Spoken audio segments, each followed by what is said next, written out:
Frühstück.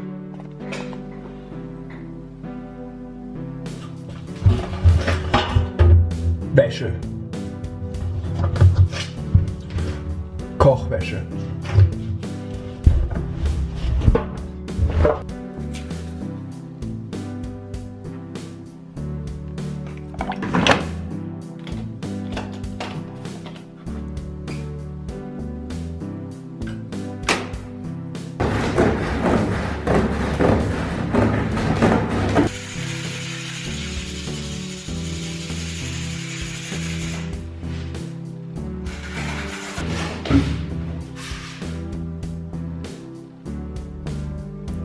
Ich fange an, das P versus NP Problem zu lösen.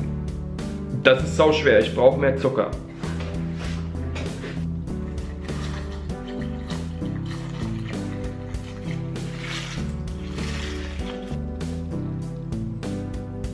Kurzes Update, ich habe P versus NP noch nicht gelöst.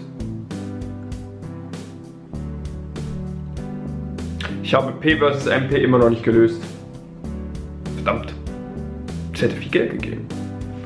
Es hätte, wenn ich darüber nachdenke, das gibt die Million. Weil das ist eines dieser Millennium-Probleme. Aber ich meine, die Million, das ist ja nicht mehr so hart. Aber ich meine, man könnte das verkaufen und... Ich bin jetzt auf dem Weg zum Einkaufen. Das muss ja auch nochmal sein. Montags. Einkaufen ist immer montags. Und dienstags.